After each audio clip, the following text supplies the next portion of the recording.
Bernoulli principle. Okay, what I was saying about V-gum. It'll turn into this amount of snot. It's called a single action airbrush. Spray, spray, spray.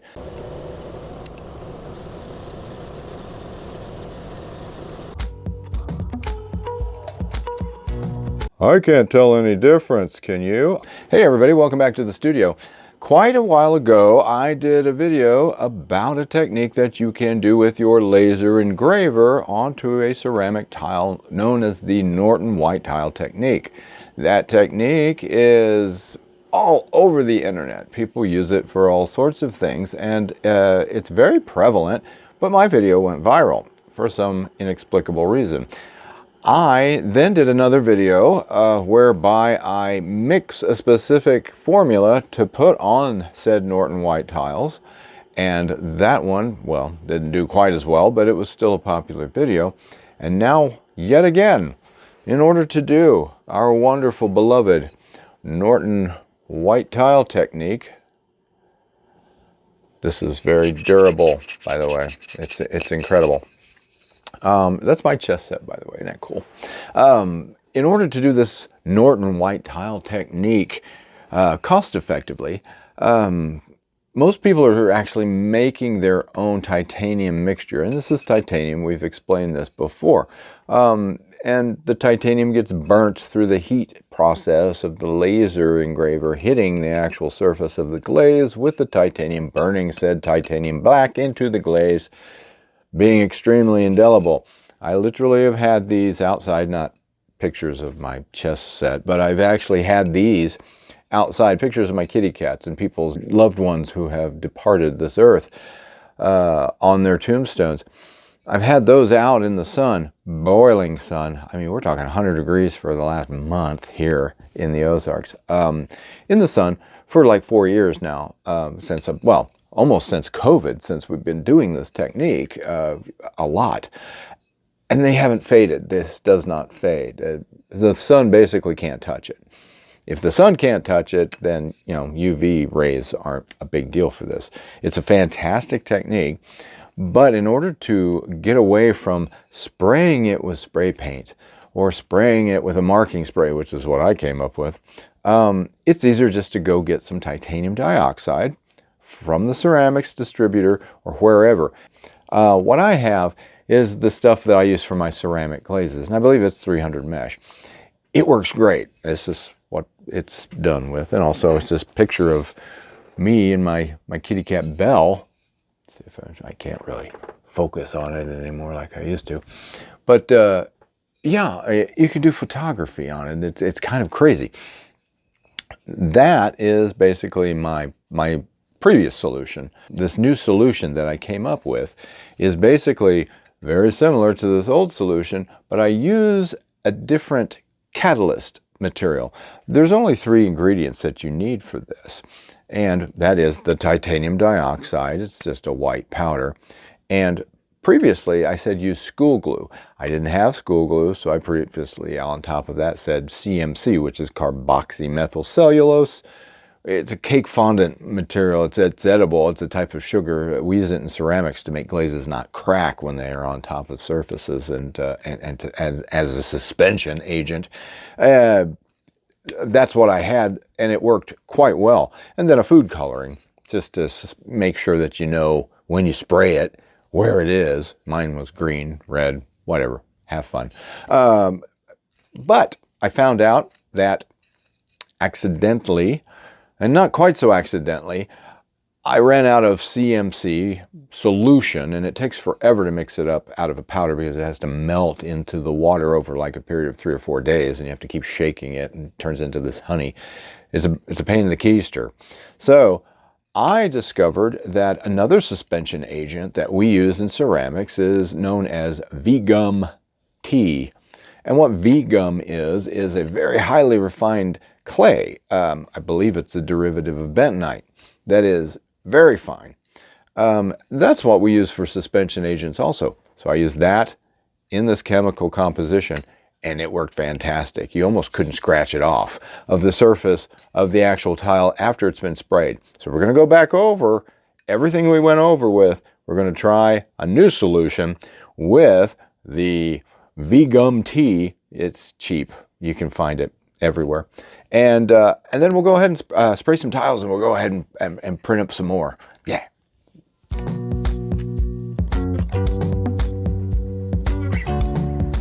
Yeah. Photography. Fantastic.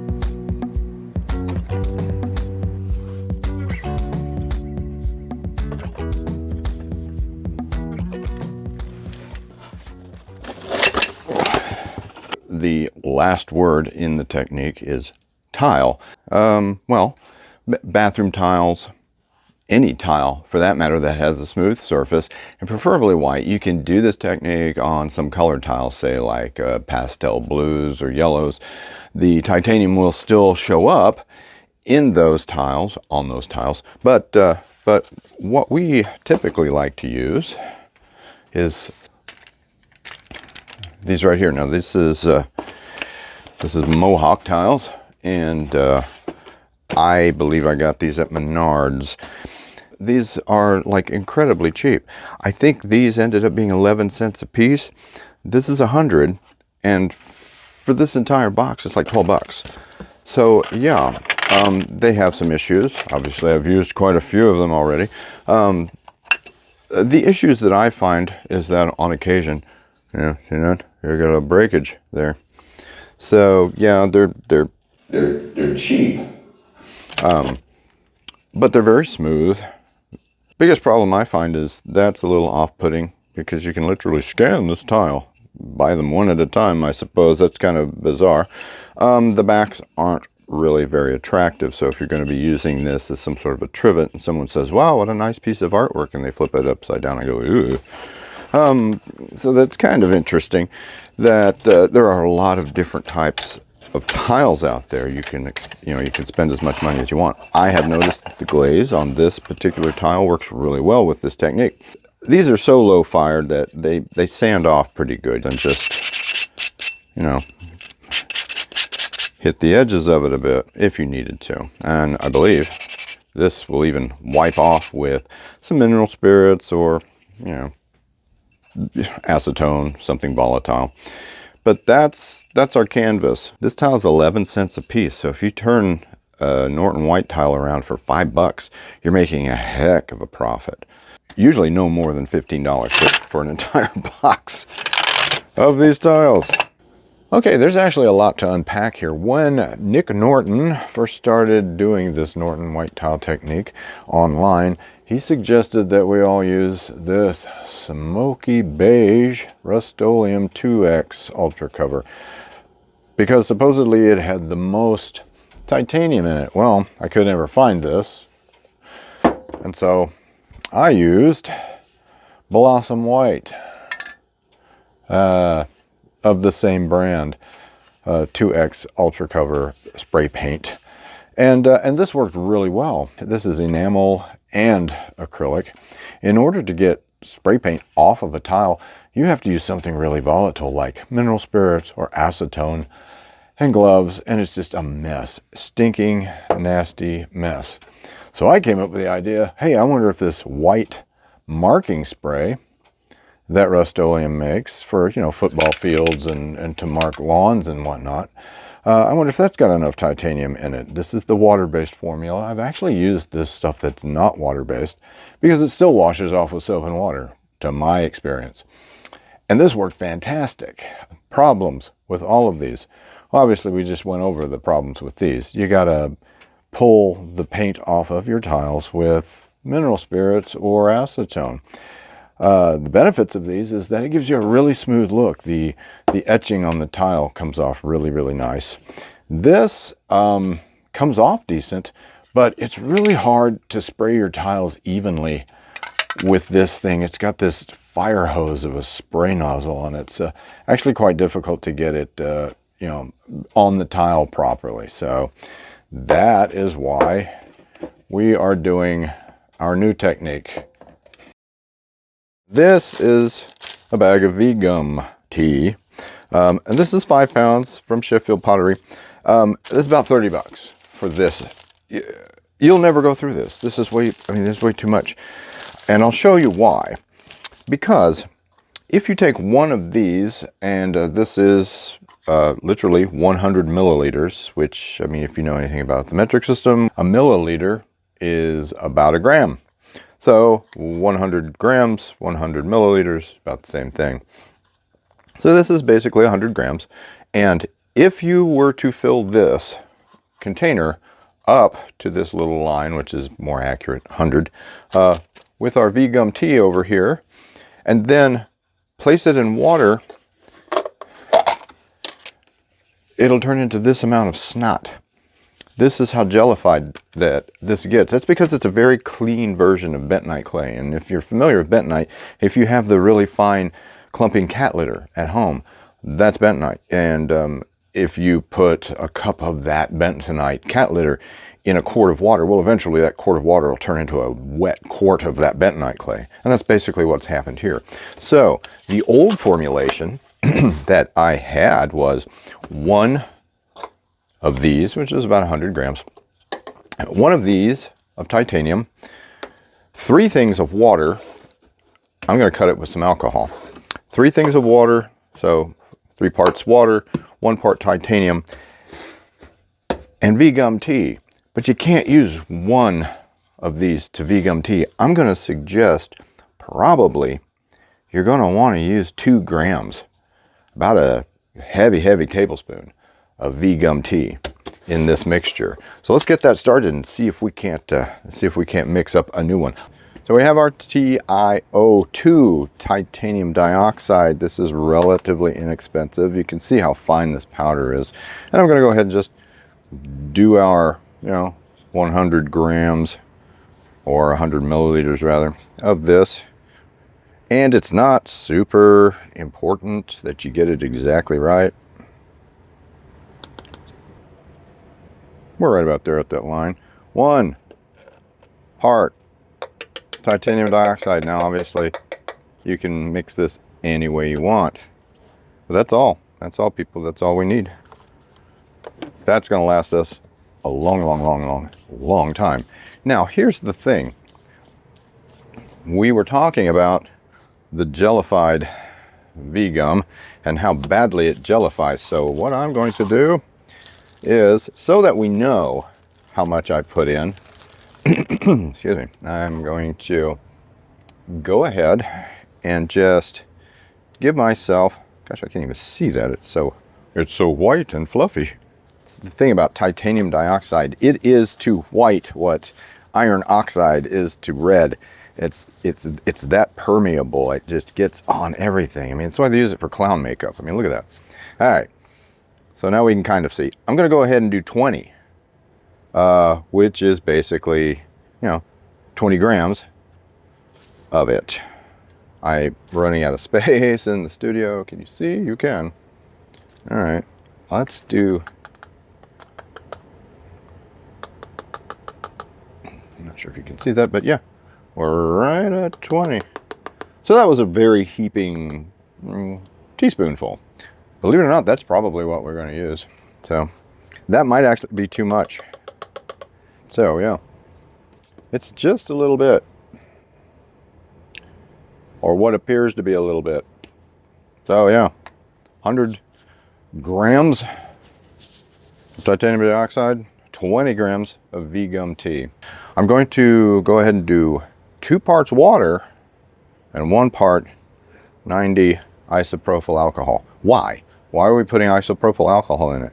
It's going to help it dry faster. But I don't want it all alcohol because I do spray this with our airbrush. And, well, we don't want to volatilize a lot of alcohol in the atmosphere, especially anywhere where there might be an open flame, like a pilot light, etc. So let's go ahead and do, and 1 part water, 2 parts water. You can also clean off our titanium dioxide this way. More or less, 2 parts water. And, get out of here, water. Alcohol. Whoops. Seems like a lot, but it really isn't.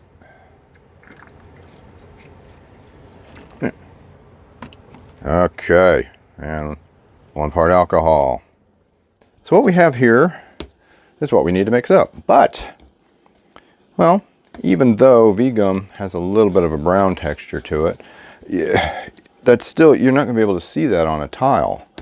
And you won't really know where you've sprayed the tile. So, we're going to add food coloring. Now, my first batch of this worked out really well. It was red. My second batch of it, where we actually used the V-gum tea in the previous iteration of this mixture, it was green. So now this one, so we can keep them all separate, it's going to be blue. How much of this do you use? Well, you usually have to use a lot in order to get this stuff to stain up. And I can already tell you, with the amount of V-gum that's in here, that it's starting to gel pretty heavily. Isn't that pretty? Look how blue that is. Well, that's awesome. That's going to be fantastic. So yeah, pretty. And you will definitely be able to see that on a tile. We're probably going to have to get this a little thinner in order for it to run through the airbrush. Now, all I'm going to do in that case is I'm just going to keep adding water to it. But this is pretty liquid. The best way to do this is to not sit here and try to swizzle stick it like that, because it's kind of ridiculous. I am trying to get it off the sides. What I'm going to do, aside from let it set for a while, we're going to use this beast. I'll put this here so that you can see the nightmare that will ensue. And yeah, hold your ears, because this thing's a nightmare.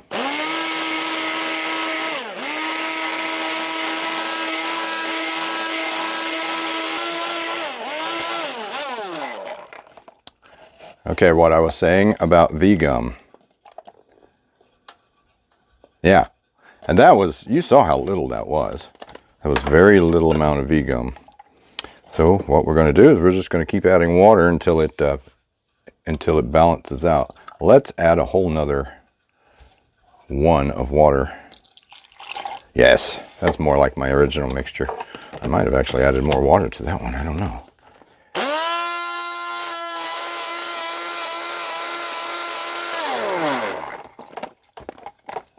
Much better. And I think it's done gelifying too. So I know what you're saying. You're saying, hey, don't you need to add more titanium to it?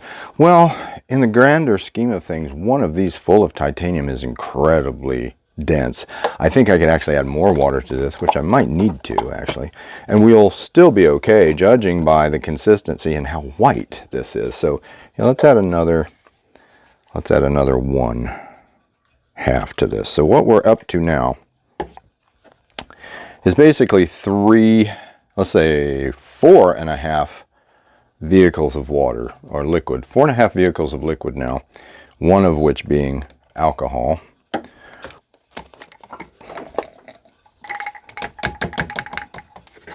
Gonna use our little water dispenser here. Try and clean this off a little bit. And this is manageable. If we had to continue to add liquid to it, then I might add just a tad more titanium to it. But it's a fairly simple mix. You're using, 1 part to 4 parts water to, that much V-gum tea, and you can see how it thickened that up. Just totally annihilated it. It's still a little thick, and I might have to thin it out even more. If I did that, I'd probably add just a bit more titanium to it.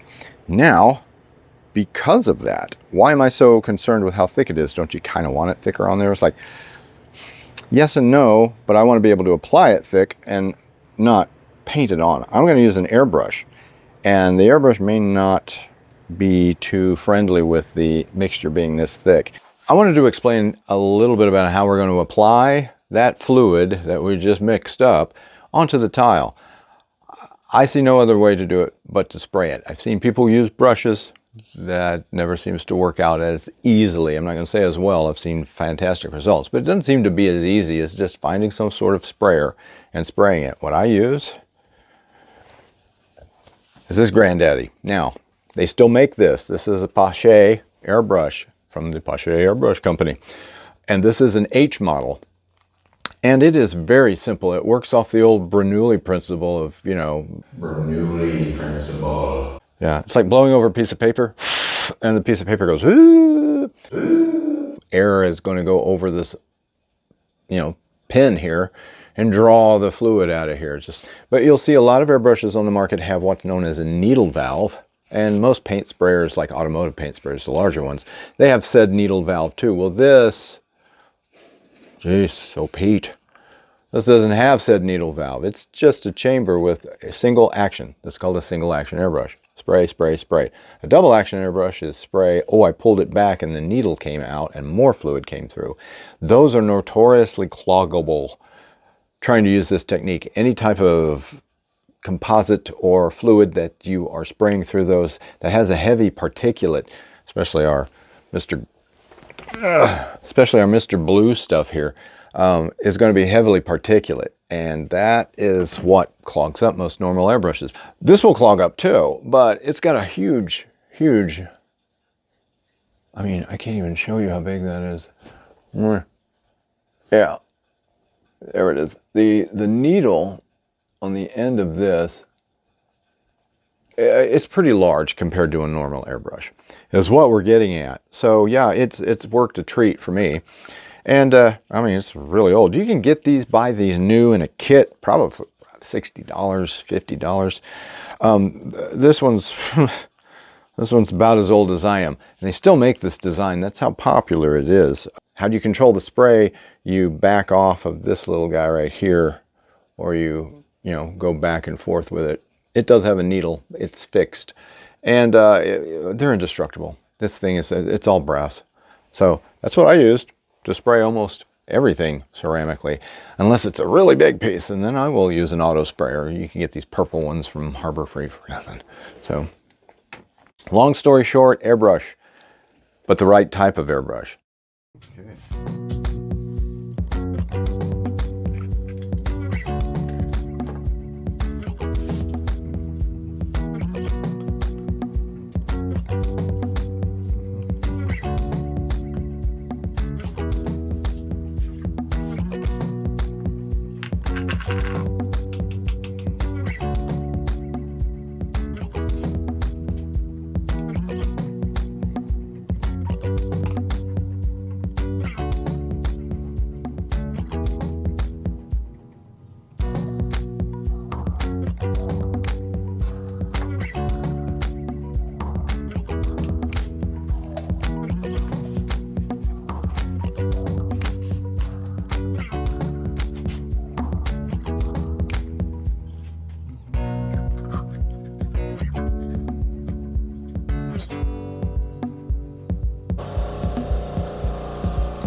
Here's one of the reasons we use the V-Gum T. Nothing. Now, if that was straight titanium mixed with water, well, it would just be all over your hands, obviously. So I've still got a few of these left from the last solution that I actually did. And here's the new one. They're almost the same color. Obviously, this is the blue one that we just did. We're going to put them side by side in the laser. I'm going to use the X-Tool S1. We're going to put them side by side and just let them etch together. See which one performs better. It should perform exactly the same, theoretically.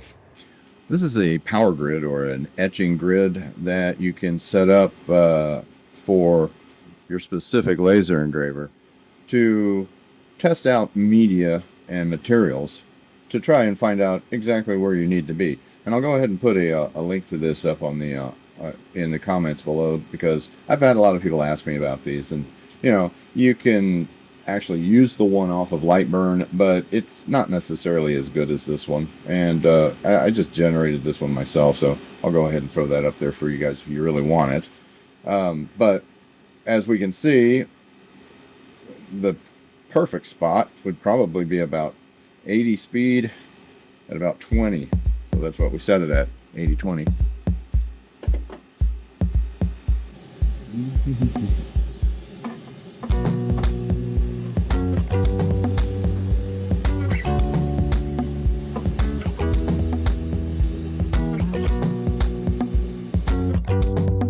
Okay, so we're going to go back into Lightburn right here and check out Knight and Kitty. And I see that the power and the speed are incorrect for some weird reason. So I'm going to go back in here and I'm going to click on them and I'm going to change them to what we saw on our chart.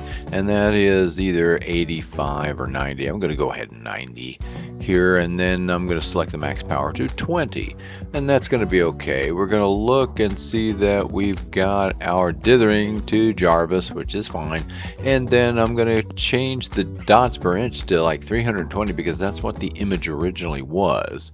And then I'm actually going to zoom in, check that out. We're going to go ahead and say duplicate this particular image and just slide it over, because we've got two tiles. Now this looks a little long because I'm actually like extending it for the existing monitor that I have on the laser engravers, and put it right next to the other one there, and I think that's it.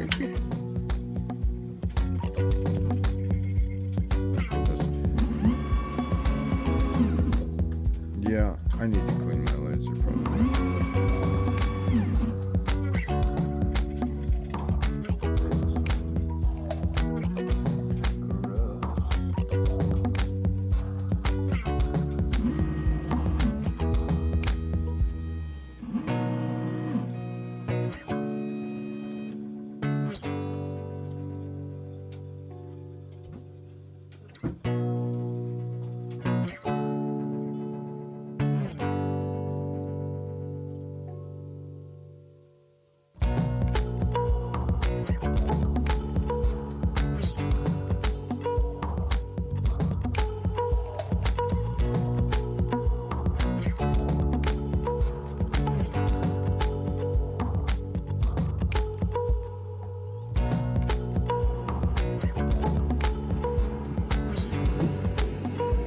Oh yeah.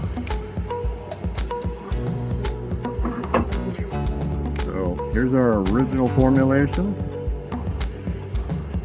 Here's our new formulation. I can't really see any difference. In fact, these clouds look a little better over here in the new formulation than over here in the old one. But let's get them washed out and see what happens.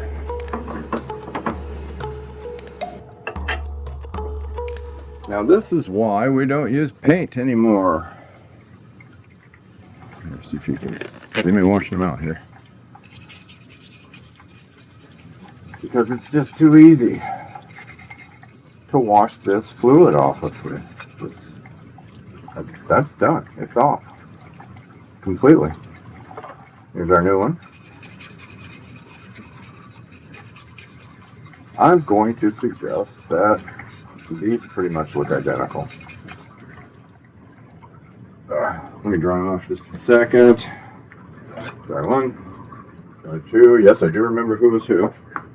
This was our original fluid. You can see the clouds pretty much have disappeared. If I increase the burning power, they might come back. But this one, they're actually here a little bit. And this is the new fluid. This is our new invention. So, I know, pretty cool. Fantastic. So why did we do this? Why did we add V-gum tea into this solution at all? Can't you just make the solution with titanium and water, or even just water and alcohol, titanium, water, and alcohol? Yeah, you can. The thing about titanium is it is basically metal. It's inert, heavy metal. And it'll sink right down into the water or whatever you have. It'll hard pan in the bottom of whatever you have. So you have to keep shaking it up. And if you're mixing that constantly and pouring it into an airbrush, and every time you spray, you have to shake the thing so that it stays in solution, that becomes a problem. The reason why we used the CMC solution or the V-gum tea is those both are what's known as suspension agents. They will keep small particles floating in the, in the liquid over a long period of time. They'll still settle a bit, but not as much. You saw that by how easy it was to mix the food coloring in with the titanium. It actually broadcast it and, stayed quite suspended, for lack of a better term. We have our 2 test tiles, this being the old one. I'll zoom in on it here. That being the old one, that is my first time attempting this solution, Night and Kitty, because I know what it's supposed to look like. And this is the second one. I can't tell any difference, can you? I noticed that the clouds are here, and they really kind of aren't over here as much. That's a better result. It really is. So the solution works. There's a lot of it now. I can use that for months and months and months, depending on how many hundreds and hundreds of these tiles that we do. Well, another reason we use the solution is because it's easy to wash off. You saw that. It just comes off with water. Not even soap and water. A little brush and water. Scrub it, and it comes right off of there. This is just as indelible as it's always been. That's why I don't use paint anymore. Paint is notoriously difficult to get off of it. It gives you a different result. I'm not going to say it's better, but it does give you a different, more softer, more, in some cases, more detailed result. But this is awfully good, and I've done photographs with this. A laser that's 40 watts is going to perform different than a laser that is 20 watts or 10 watts. You can do this with a 10-watt laser. It's a really wide range of devices and power that you can use in order to get this result. You just have to adjust for it. So what did we end up with? Well, we ended up with this particular combination of chemistry. At the end of the day, this is what we ended up with. It works for me, and I'm sure it'll work for you too. Experiment yourself, you keep making things because it's cool. See you guys on the other side of the studio. Bye.